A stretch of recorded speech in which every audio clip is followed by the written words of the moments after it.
आज हम पढ़ेंगे राष्ट्रपति, जो हमारे एग्जाम दृष्टि से अत्यंत महत्वपूर्ण टॉपिक है।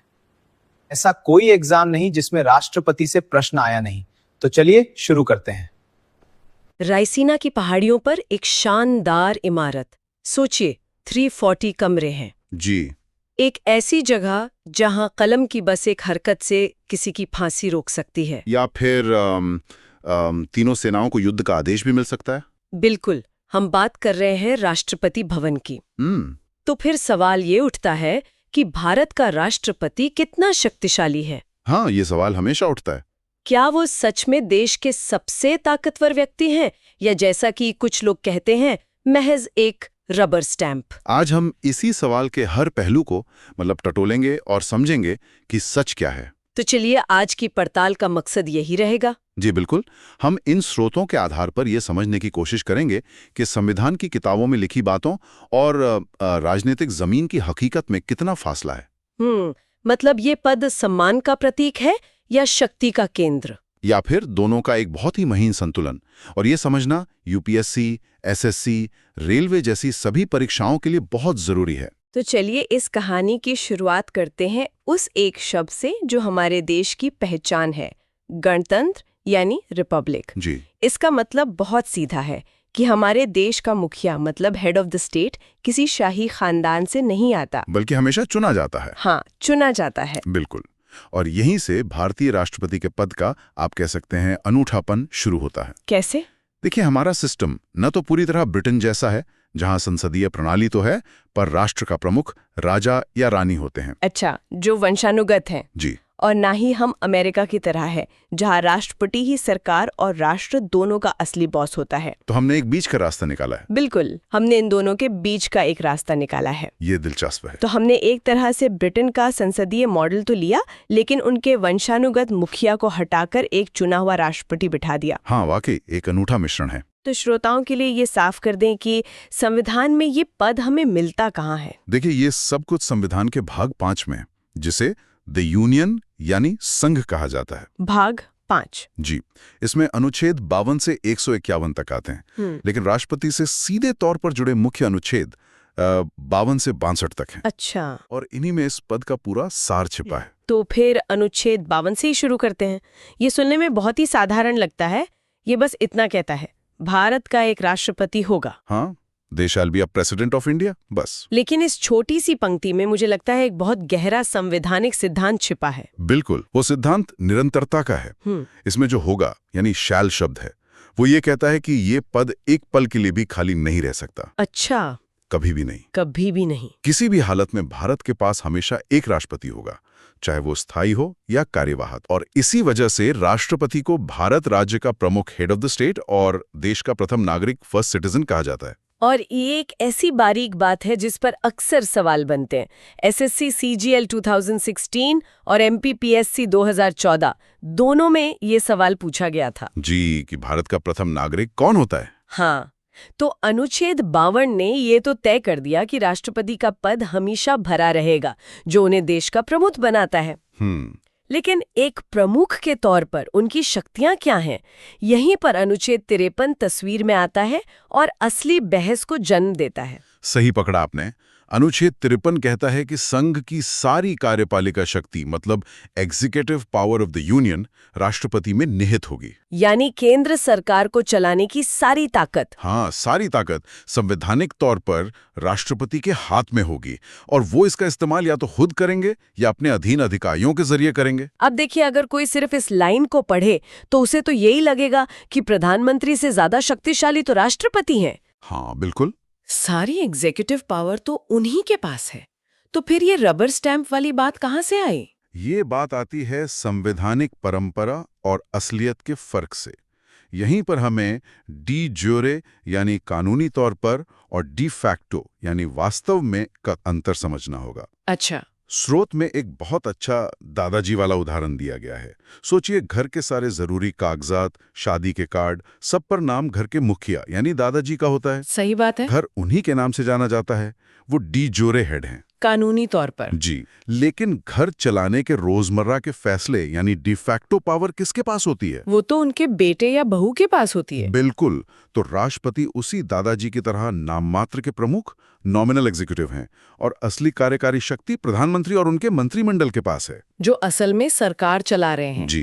तो ये रबर स्टैंप वाली थ्योरी को अनुच्छेद 53 मजबूती देता है और परीक्षाओं में भी ये पूछा जाता है। पद इतना महत्वपूर्ण है तो फिर इस पद पर बैठे व्यक्ति को चुनता कौन है? हम और आप तो सीधे वोट नहीं देते। नहीं, ये एक अप्रत्यक्ष चुनाव, इनडायरेक्ट इलेक्शन है। इसके लिए एक खास निर्वाचक मंडल, इलेक्टोरल कॉलेज बनाया जाता है, जिसका जिक्र अनुच्छेद 54 में है। अनुच्छेद 54। जी, और इस मंडल की बनावट बहुत सोच समझकर की गई है ताकि राष्ट्रपति सिर्फ केंद्र सरकार का प्रतिनिधि न लगे बल्कि पूरे भारत का प्रतिनिधि लगे। तो इस निर्वाचक मंडल में कौन कौन शामिल होता है? इसमें 3 तरह के लोग होते हैं। ठीक है। पहला, संसद के दोनों सदनों यानी लोकसभा और राज्यसभा के केवल निर्वाचित सदस्य। Elected members. अच्छा, केवल निर्वाचित। जी। दूसरा, सभी राज्यों की विधानसभाओं के निर्वाचित सदस्य यानी एमएलएज। और तीसरा, दिल्ली, पुडुचेरी और भविष्य में जम्मू कश्मीर जैसी केंद्र शासित प्रदेशों की विधानसभाओं के निर्वाचित सदस्य। यहाँ निर्वाचित यानी इलेक्टेड शब्द पर बार बार जोर दिया जा रहा है। बिल्कुल। इसका मतलब साफ है कि जो भी सदस्य मनोनीत मतलब नॉमिनेटेड होकर सदन में आए हैं वो इस चुनाव में वोट नहीं डाल सकते। बिल्कुल नहीं डाल सकते। जैसे राज्यसभा में 12 सदस्य राष्ट्रपति खुद मनोनीत करते हैं, तो जाहिर है वो अपने ही चुनने वाले के चुनाव में हिस्सा नहीं ले सकते। हाँ, ये तो हितों का टकराव हो जाएगा। और इसे याद रखने का एक बड़ा मजेदार तरीका भी है। बताइए। अनुच्छेद 54 54 से मिलता जुलता है चोन चोन, मतलब चुनना। चोन चोन, चुनना। हाँ, और चुनेगा कौन? अरे भाई, जो खुद चुना हुआ है। तो बस याद रखिए, चुनाव हुआ ही चुनेगा, नो नॉमिनेशन। ये याद रखने का अच्छा तरीका है। लेकिन एक और सवाल मन में आता है। पूछिए। एमएलएस तो वोट डालते हैं, पर विधान परिषद के सदस्य एमएलसीज क्यों नहीं? कुछ राज्यों में तो वो भी हैं। आईएएस प्री 2013 में शायद ऐसा ही कुछ पूछा गया था। हाँ, पूछा गया था कि निर्वाचक मंडल में कौन शामिल नहीं है, और इसका उत्तर विधान परिषद के सदस्य ही था। तो वो क्यों नहीं है? और इसके पीछे का तर्क भी बहुत सीधा और निष्पक्षता पर आधारित है। ऐसा इसलिए है क्योंकि भारत के हर राज्य में विधान परिषद नहीं है। अच्छा। अगर उनके सदस्यों को वोटिंग का अधिकार दिया जाता तो जिन राज्यों में ये परिषद है उन्हें एक अतिरिक्त फायदा मिल जाता। ये तो समानता के सिद्धांत के खिलाफ होता। बिल्कुल। इसलिए पूरे देश में एक रूपता बनाए रखने के लिए उन्हें इस प्रक्रिया से बाहर रखा गया है। तो आज की हमारी इस पड़ताल का सार निकालें तो तस्वीर काफी साफ है। राष्ट्रपति राज्य का प्रमुख है, नाम मात्र का कार्यकारी प्रमुख भी है जी। और उसका चुनाव एक विशेष निर्वाचक मंडल करता है जिसमें केवल चुने हुए सदस्य होते हैं। एकदम सही। ये एक बेहतरीन सारांश है। राष्ट्रपति का पद एक तरह से स्लीपिंग जायंट की तरह है, जो ज्यादातर समय शांत रहता है, लेकिन जब जागता है तो उसका प्रभाव बहुत गहरा होता है। और इसकी शुरुआत होती है आर्टिकल 55 से, जो राष्ट्रपति के निर्वाचन की रीति यानी कि चुनाव के तरीके को बताता है। हाँ, और मैंने पढ़ा है कि इसमें ईवीएम मशीन का इस्तेमाल नहीं होता, बल्कि बैलेट पेपर का इस्तेमाल होता है। ये आज के दौर में थोड़ा अजीब लगता है। अजीब लग सकता है, लेकिन इसकी वजह है चुनाव का तरीका। इस सिस्टम का पूरा नाम है आनुपातिक प्रतिनिधित्व की पद्धति के अनुसार एकल संक्रमणीय मत प्रणाली। अरे बाप रे, proportional representation bye means of single transferable vote system. अब ये नाम सुनने में बहुत बहुत भारी भरकम और जटिल लगता है। बिल्कुल। इसे थोड़ा आसान भाषा में समझते हैं। इसका मतलब क्या है? इसे ऐसे समझिए कि आप अपनी पसंदीदा आइसक्रीम के लिए वोट कर रही हैं और आपके पास चॉकलेट, वनीला और स्ट्रॉबेरी के ऑप्शन हैं। आम चुनाव में आप सिर्फ अपने पसंदीदा फ्लेवर, मान लीजिए चॉकलेट, को वोट देती हैं, लेकिन राष्ट्रपति चुनाव में आपको अपनी पसंद को रैंक करना होता है। जैसे नंबर 1 पर चॉकलेट, नंबर 2 पर वनीला और नंबर 3 पर स्ट्रॉबेरी। अच्छा, तो इसमें प्रेफरेंस या वरीयता देनी होती है। सही पकड़ा। अब मान लीजिए कि गिनती के पहले राउंड में किसी भी कैंडिडेट को जीतने के लिए जरूरी 50% से ज्यादा वोट नहीं मिलते हैं, तो जिस कैंडिडेट को सबसे कम वोट मिले हैं उसे दौड़ से बाहर कर दिया जाता है। ठीक है। यहीं पर एकल संक्रमणीय यानी सिंगल ट्रांसफरेबल का जादू काम आता है। अच्छा। उन वोटों को वोटर्स की दूसरी पसंद के आधार पर बाकी उम्मीदवारों में बांट दिया जाता है। अरे वाह, मतलब आपका वोट कभी बर्बाद नहीं होता। अगर आपकी पहली पसंद हार भी रही हो तो आपका वोट आपकी दूसरी पसंद के काम आ सकता है। बिल्कुल। ये प्रक्रिया तब तक चलती है जब तक किसी एक उम्मीदवार को 50% प्लस एक वोट का कोटा हासिल ना हो जाए। ये सिस्टम सुनिश्चित करता है कि जो भी जीते उसे आधे से ज्यादा वोटर्स का समर्थन हासिल हो। और ये तरीका हमने आयरलैंड के संविधान से लिया है। ये तो बहुत दिलचस्प है। इसी से जुड़ा एक और सवाल है। हमने सुना है कि उत्तर प्रदेश के एक एमएलए के वोट की कीमत सिक्किम के एमएलए से कहीं ज्यादा होती है। ऐसा क्यों? यूपी के एमएलए का वोट 208 का है जबकि सिक्किम का सिर्फ 7 का। ये तो बराबरी के सिद्धांत के खिलाफ नहीं है? ये एक बहुत महत्वपूर्ण सवाल है और इसका जवाब हमारे संविधान के संघीय ढांचे में, मतलब फेडरल स्ट्रक्चर में छिपा है। हमारे संविधान निर्माता चाहते थे कि राष्ट्रपति के चुनाव में हर राज्य का प्रतिनिधित्व उसकी जनसंख्या के अनुपात में हो। इसलिए एक एमएलए के वोट की कीमत राज्य की जनसंख्या के आधार पर तय की जाती है। उत्तर प्रदेश की जनसंख्या बहुत ज्यादा है, इसलिए वहां के विधायक के वोट की कीमत भी ज्यादा है। सिक्किम की जनसंख्या कम है, तो वहां के विधायक के वोट की कीमत कम है।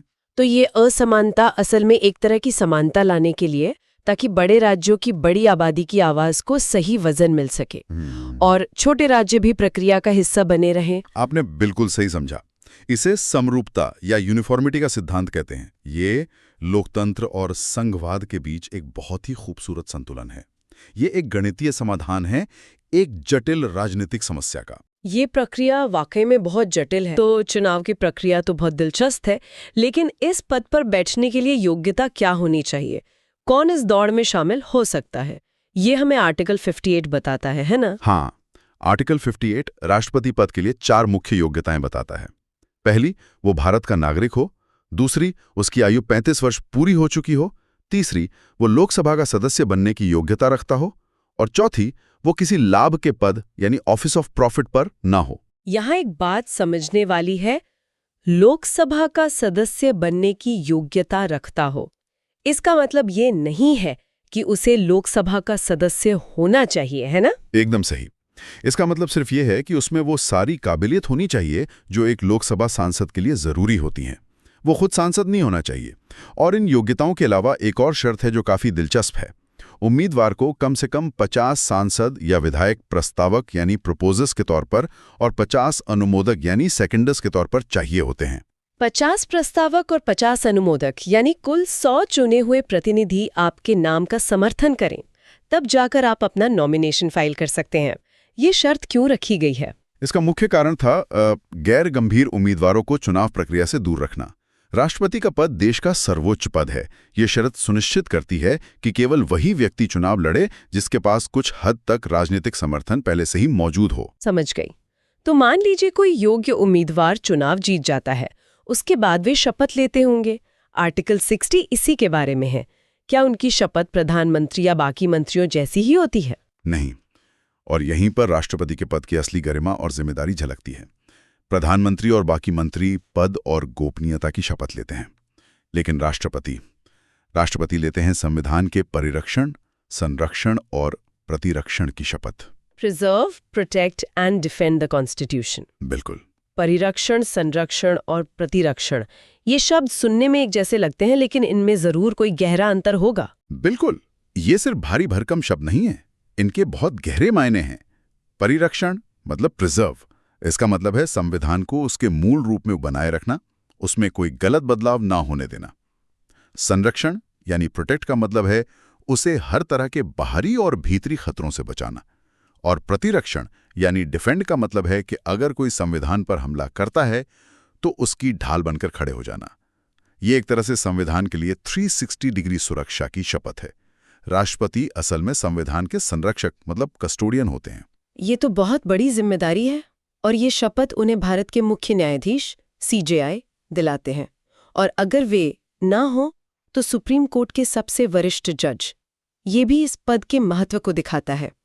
लेकिन सवाल ये उठता है कि अगर राष्ट्रपति खुद इस शपथ को तोड़ दें, अगर वे संविधान का अतिक्रमण कर दें, तो क्या होगा? ये एक ऐसा सवाल है जिसका जवाब आर्टिकल 61 में दिया गया है। महाभियोग यानी इम्पीचमेंट, ये राष्ट्रपति को उनके पद से हटाने की प्रक्रिया है, और ये प्रक्रिया हमने अमेरिका के संविधान से ली है। महाभियोग, ये शब्द हम अक्सर सुनते हैं, लेकिन इसकी प्रक्रिया क्या है? क्या ये आसान है? बिल्कुल नहीं। ये भारतीय संविधान की सबसे कठिन प्रक्रियाओं में से एक है। राष्ट्रपति को हटाने का सिर्फ एक ही आधार है, संविधान का अतिक्रमण, यानी वायोलेशन ऑफ द कॉन्स्टिट्यूशन। और मजे की बात यह है कि संविधान में कहीं भी ये नहीं लिखा कि अतिक्रमण का मतलब क्या होगा। ये तय करने का अधिकार संसद को दिया गया है। तो प्रक्रिया शुरू कैसे होती है? प्रक्रिया संसद के किसी भी सदन, लोकसभा या राज्यसभा से शुरू हो सकती है। जो भी सदन आरोप लगाना चाहता है, उसके कम से कम 1/4 मतलब 1/4 सदस्यों को एक नोटिस पर हस्ताक्षर करने होते हैं। ये नोटिस फिर राष्ट्रपति को 14 दिन पहले दिया जाता है। इसके बाद उस सदन में इस प्रस्ताव पर वोटिंग होती है और इसे पास करने के लिए सदन के कुल सदस्यों का 2/3 2/3 बहुमत चाहिए होता है। 2/3, जो कि एक बहुत बड़ा आंकड़ा है। बहुत बड़ा। और अगर एक सदन से पास हो गया तो प्रस्ताव दूसरे सदन में जाता है। दूसरा सदन एक जांच समिति की तरह काम करता है। वो आरोपों की जांच करता है। इस प्रक्रिया के दौरान राष्ट्रपति को अपना पक्ष रखने का, अपनी सफाई देने का पूरा मौका मिलता है। और अगर जांच के बाद दूसरा सदन भी अपने कुल सदस्यों के 2/3 बहुमत से प्रस्ताव पास कर देता है तो उसी क्षण से राष्ट्रपति का पद खाली मान लिया जाता है। ये तो सच में बहुत ही ज्यादा मुश्किल प्रक्रिया है।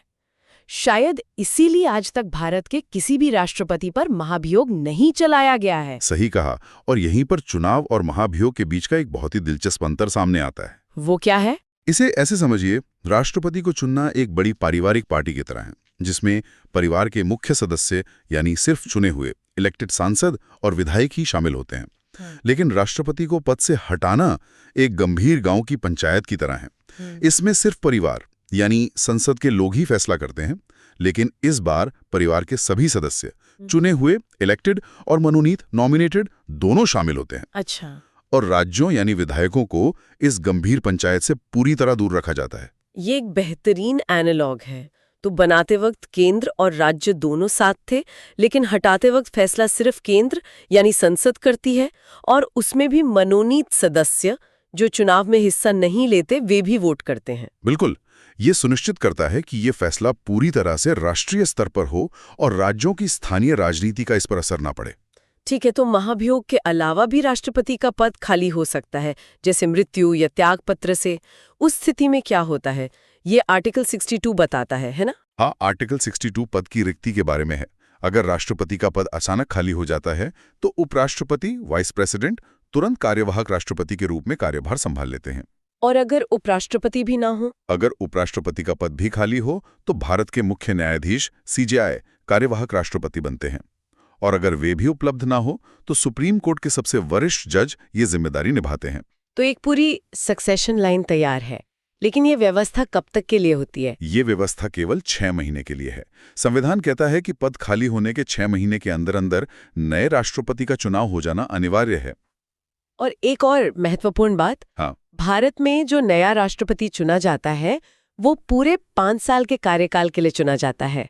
ऐसा नहीं है कि वो सिर्फ बचे हुए कार्यकाल को पूरा करेगा जैसा कि अमेरिका में होता है। तो हमने राष्ट्रपति के चुनाव की जटिल प्रक्रिया से लेकर उनकी योग्यताओं, उनकी अनोखी शपथ और उन्हें हटाने की लगभग असंभव सी प्रक्रिया तक को समझा। ये सब मिलकर राष्ट्रपति के पद को एक बहुत ही खास और शक्तिशाली स्थिति प्रदान करते हैं। हाँ, ये पद सिर्फ एक प्रतीकात्मक मुखिया का नहीं है, बल्कि संविधान के रक्षक का है। इसीलिए उन्हें बनाने और हटाने की प्रक्रिया इतनी विस्तृत और मजबूत बनाई गई है। बिल्कुल। हमने देखा कि राष्ट्रपति को हटाने की प्रक्रिया यानी महाभियोग कितनी ज्यादा मुश्किल है और इसका इस्तेमाल आज तक कभी नहीं हुआ। ये एक विचारणीय प्रश्न छोड़ जाता है। क्या ये कठिनाई राष्ट्रपति के पद को बहुत ज्यादा सुरक्षित, लगभग जवाबदेही से परे बना देती है, या फिर देश के राष्ट्राध्यक्ष को केवल राजनीतिक हमलों से बचाने और स्थिरता सुनिश्चित करने के लिए ये उच्च बाधा जरूरी है? इस पर सोचना दिलचस्प होगा।